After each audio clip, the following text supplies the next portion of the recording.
വാരണസിയിലെ Indian institute of vegetable റിസർച്ചിൽ വികസിപ്പിച്ചെടുത്തതാണ് കാശി ലാലിമ. തണ്ടുകൾക്കും മൊട്ടുകൾക്കും, അതായത് പൂമൊട്ടുകൾക്കും ചുവപ്പ് നിറമുണ്ട്.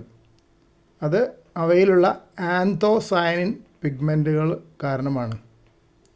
സാധാരണ വെണ്ടയ്ക്കയിൽ അതിന് പകരം ഉണ്ടാകുന്നത് ക്ലോറോഫിൽ മാത്രമാണ്. ഈ ചെടിയിലും ക്ലോറോഫിൽ ഉണ്ട്, ഇലകളിൽ മാത്രമായിട്ട്.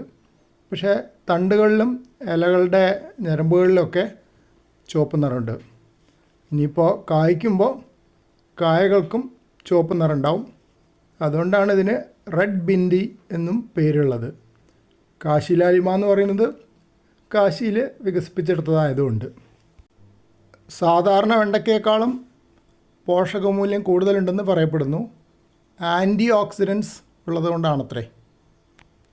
പിന്നെ ഇതിന് വിളവ് സാധാരണ വെണ്ടയ്ക്കേക്കാട്ടും കുറച്ച് കുറവായിട്ടാണ് പറയുന്നത്. ഒരു ഹെക്ടറിന് ഇത്ര വിളവെടുപ്പുണ്ടാവുന്നൊരു കണക്കുണ്ടല്ലോ, അത് പച്ച വെണ്ടയ്ക്കേക്കാളും കുറവാണ് ഈ ഇനത്തിനാന്ന് പറയുന്നത്. ഓൺലൈനായിട്ട് വാങ്ങിച്ച് വിത്ത് നട്ട് ഉണ്ടാക്കിയാണ്. ചെടികൾ വലിയ തിരക്കില്ലാതെ വളരുന്നുണ്ട്. കാശി ലാലിമ ചെടിയുടെ പൂ കൊഴിഞ്ഞു പോയി ആദ്യത്തെ വെണ്ടയ്ക്ക് പ്രത്യക്ഷപ്പെട്ടപ്പോൾ ഞാൻ അത്ഭുതപ്പെട്ടു പോയി. പച്ച നിറം. അപ്പം ബാക്കിയെല്ലാം ചുവപ്പ് നിറം. അത് കഴിഞ്ഞിട്ട് ഇതാ പൂ താഴെ കിടക്കുന്നുണ്ടല്ലേ, പൂ വരെ ചുവപ്പായിരുന്നു രണ്ടാം ദിവസമായപ്പോൾ. ആദ്യം വെള്ള പോലെയായിരുന്നു, പിന്നെ തണ്ടുകളൊക്കെ ചുവപ്പാണ്, ഇലകളുടെ ഞരമ്പുകൾ ചുവപ്പാണ്, ഇതാ മൊട്ടുകൾ കണ്ടില്ലേ സൈഡിൽ, അതും ചുവപ്പാണ്. പക്ഷേ കുഞ്ഞു വെണ്ടയ്ക്ക മാത്രം പച്ച നിറം. ആ കുഞ്ഞു വെണ്ടയ്ക്ക കുറച്ചുകൂടെ വലിപ്പം വെച്ചു, അതിന് കൂടെ ചുവപ്പ് നിറം വരാൻ തുടങ്ങി. ഇപ്പോൾ ചുവപ്പും പച്ചയും കലർന്ന നിറമാണ്. കുറച്ച് ചെറിയ പച്ചയുണ്ട്, പക്ഷെ അധികം ചുവപ്പായിട്ടുണ്ട്. മുട്ടുകളുടെ നല്ല ചുവപ്പാണ്, അത്ര ചുവപ്പ് വന്നിട്ടില്ല. തണ്ടുകളും നല്ല ചുവപ്പാണ്. ഇത് വേറൊരു പൂവാണ്, നല്ല ഭംഗിയിൽ വിടർന്ന് വന്നിട്ടുണ്ട്.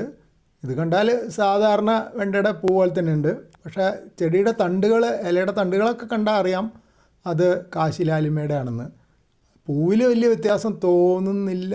പൂവിൻ്റെ ബേസിൽ അവിടെ കുറച്ച് കളറുണ്ട്, റെഡ് കളറുണ്ട്. അതിൻ്റെ പിന്നെ ചെറിയ ഇതിൽ പോലെ പുറത്തുള്ള സാധനങ്ങളിലെ സെപ്പൽസ് എന്താ അതിന് പറയുന്നത് ഞാൻ മറന്നുപോയി, അതിനും ആ കളറുണ്ട്. ഇത് സാധാരണ പച്ച വെണ്ടയ്ക്കയുടെ പൂവാണ്. കണ്ടാലും മറ്റതൊക്കെ ഏകദേശം ഒരുപോലെ തന്നെ ഉണ്ടെന്ന് എനിക്ക് തോന്നുന്നത്. പിന്നെ ഇതിൻ്റെ ഇലകളുടെ തണ്ടുകൾക്കൊക്കെ അത്ര ചുവപ്പ് നിറം ഉണ്ടാവില്ല. മറ്റേ കാശി ലാലിമയ്ക്ക് കണ്ടത്ര ചുവപ്പ് നിറം ഉണ്ടാവില്ല. പലപ്പോഴും ഞാൻ ശ്രദ്ധിച്ചിരിക്കുന്നത് കാശി ലാലിമ അഥവാ ചുവപ്പ് വെണ്ടയ്ക്കയുടെ ചുവപ്പ് നിറം മൂക്കും തോറും കുറഞ്ഞു